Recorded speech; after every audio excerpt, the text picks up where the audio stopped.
Today I got my Oppo F19 Pro Plus. This is the first 5G phone in this F series.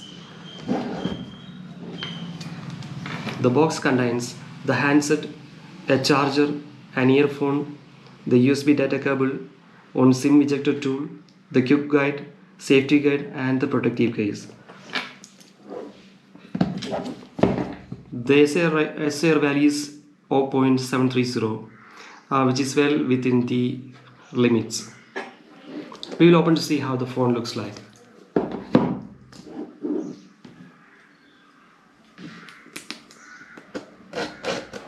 Let me open it for you.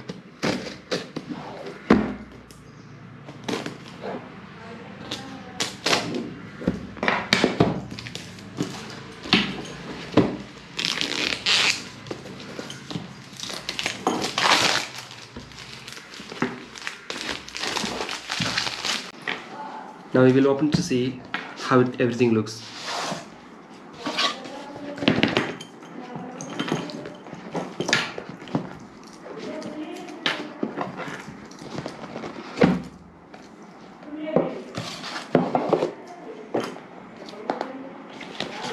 So we have the first packet here. Inside it we have the SIM ejector tool and the user manual and the warranty card. Then there is the silicone case. I am not a big fan of the silicone cases. I am not a big fan of any of the cases, so we can throw it away. Then we have the mobile phone here.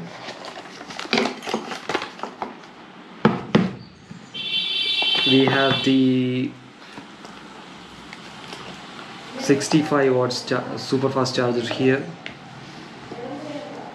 The phone supports 50 watts charging, so it works as a 50 watts charger for the mobile phone.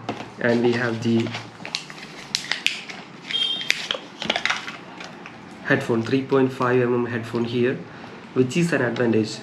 The two advantages are normally the phones doesn't have a headphone, and normally the phones don't come with the 3.5 headphone these days, so it's an advantage.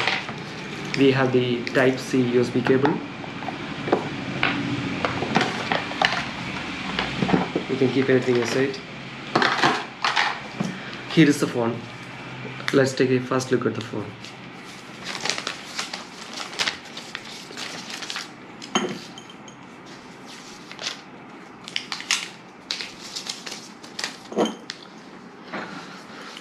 Yes, the first impression, it looks premium, really premium, though the body is plastic.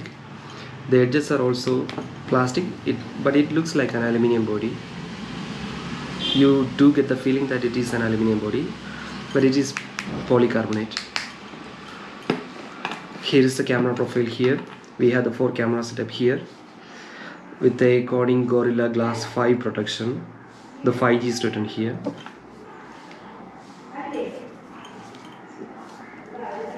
Okay, about these things, we have the speaker here, we have the C port here, we have the microphone port here, and there is a microphone here. The volume rocker is on the left side, and the right side we have the power button. It looks like a premium phone. The protective film is pre-applied on it. Overall, it looks like a premium phone. Okay, let's turn it on.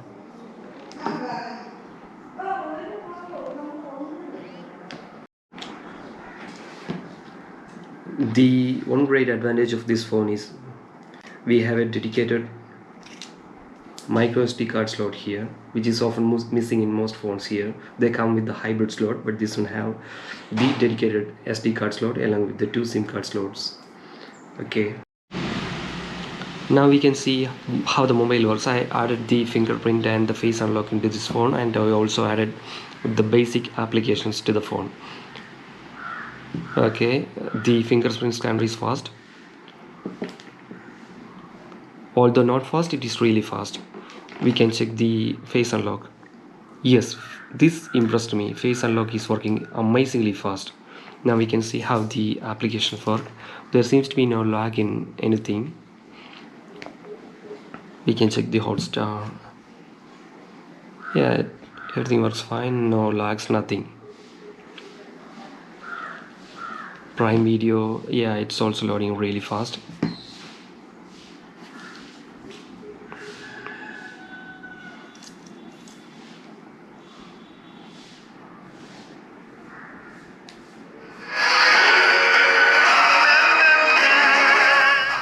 The blacks look really black in this mobile phone. The Super AMOLED LED does its job here.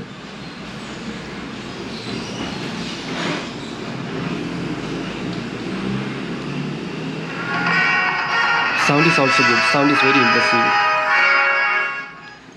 Now we can see how the YouTube works here. Let me check YouTube.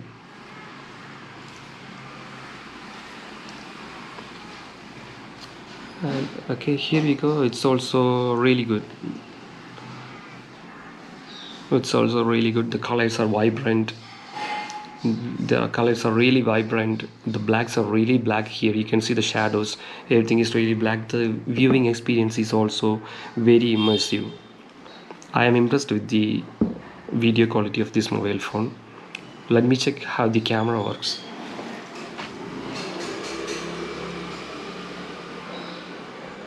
This is the normal camera. Okay, the focus is really good here. You see, the focus is really impressive.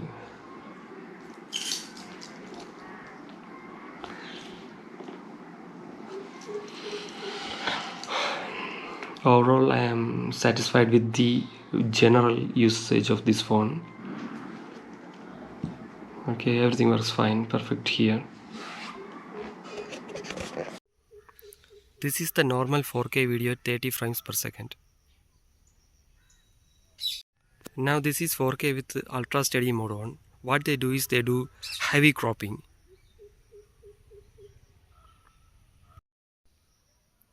You can take three types of DL mode videos. The first one is this rectangular box. The second one is this round one. And the third one is this split screen setup. Once again, I have to tell you that this front camera records at 180p with 30 frames per second, and this is nowhere impressive.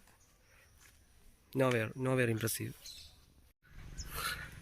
This is the front camera. 180p at 30 frames per second is nowhere impressive. I am really dissatisfied with what I see here. This is an overhyped phone. This is 180p at 30 frames per second. This is the 4K video.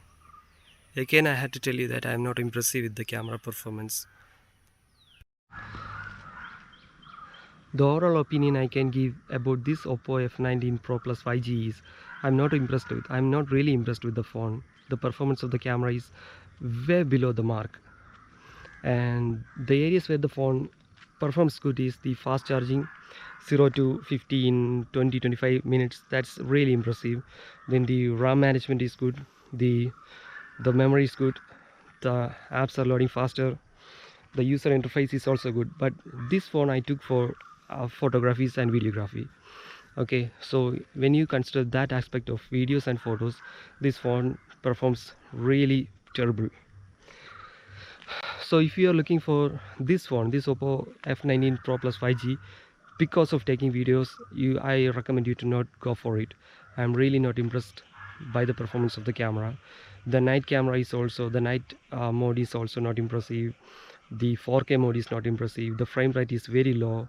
The dynamic range is also missing. Everything I find at least one problem in everything I do.